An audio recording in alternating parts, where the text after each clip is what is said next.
Imagine a killer who didn't run, didn't hide in the shadows, didn't disappear after the crime. Instead, he wanted to be seen. He wanted his words printed in newspapers. He wanted police departments to read his letters. He wanted the public to fear his name. He didn't just kill people, he performed. Every murder was a message. Every letter was a threat. Every symbol was a reminder that he was still out there. This wasn't a crime spree driven by rage. It wasn't chaos. It was calculated, cold, planned, and most terrifying of all, he was never caught. This is the story of the Zodiac Killer.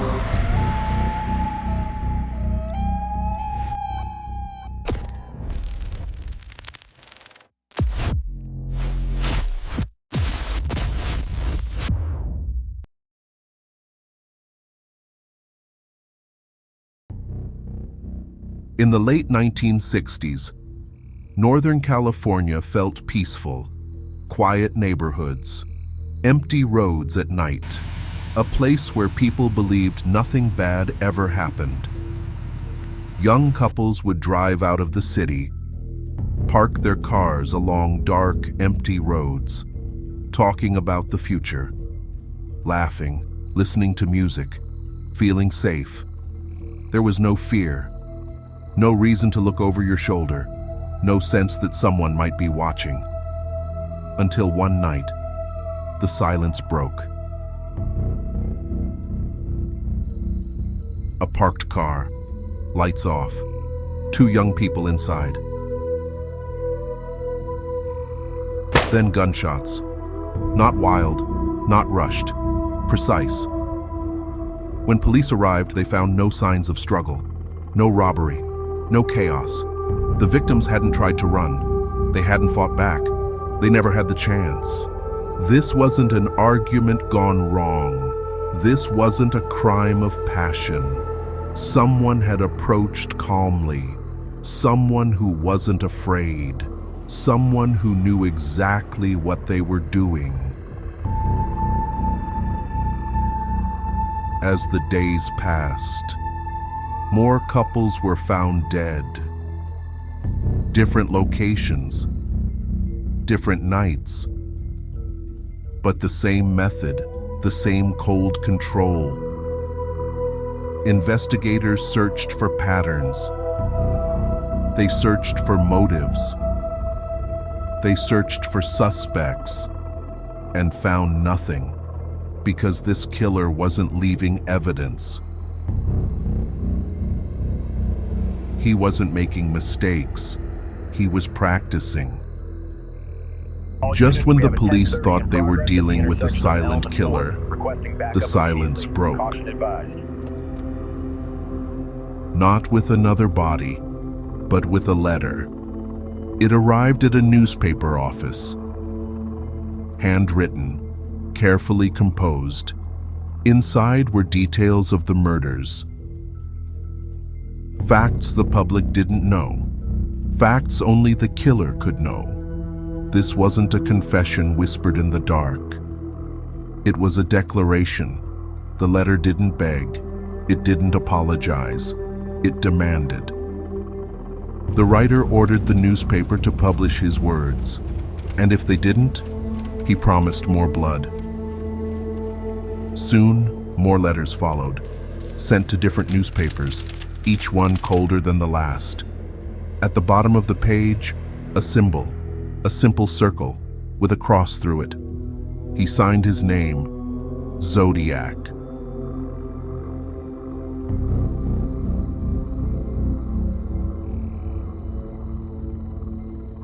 The city froze. People read the newspapers in silence.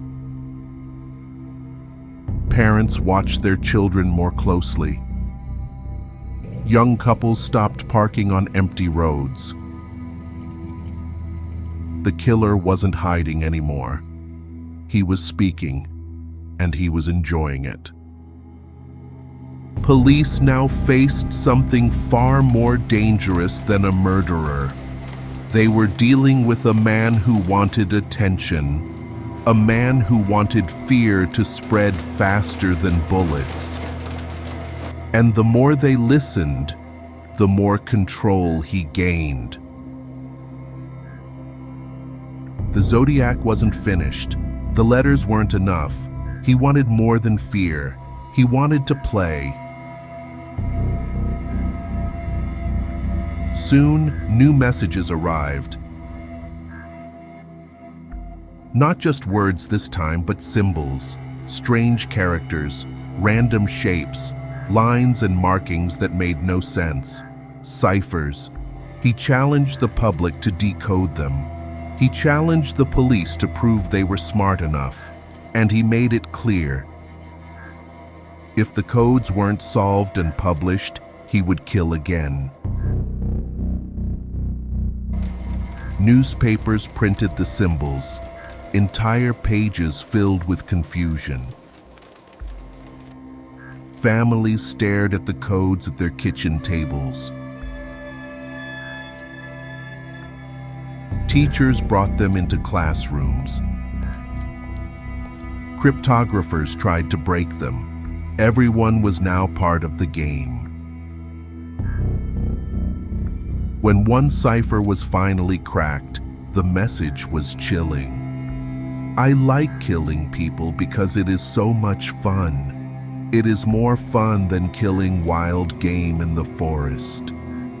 There was no anger in the words, no guilt, only enjoyment. The city realized something terrifying. This killer didn't just want to murder. He wanted an audience. Every decoded message gave him power. Every headline fed his ego.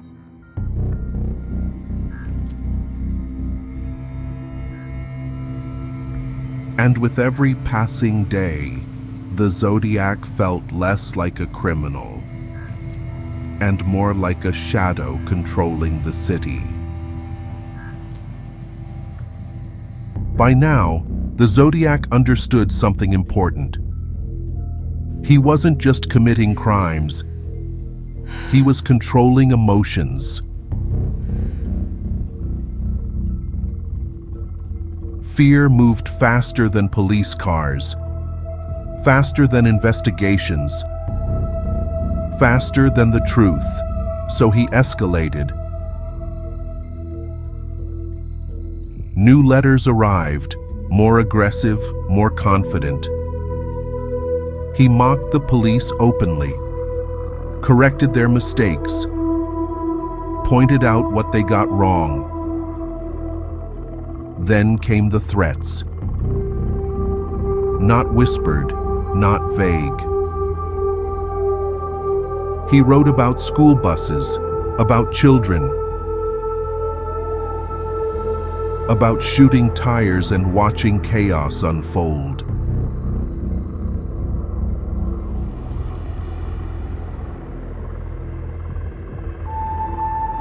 Parents panicked. Morning routines changed. Children were walked to school. Bus stops were watched closely. The city adjusted its life around the words of a man no one could see. Yet, something strange happened. Despite the threats, the killings slowed. No new confirmed murders, no fresh crime scenes. Only letters. Some wondered if he was dead. Others believed he was watching, enjoying the fear he had already created. The Zodiac had reached a point few criminals ever do. He no longer needed to kill to feel powerful. His words were enough, and that made him more dangerous than ever.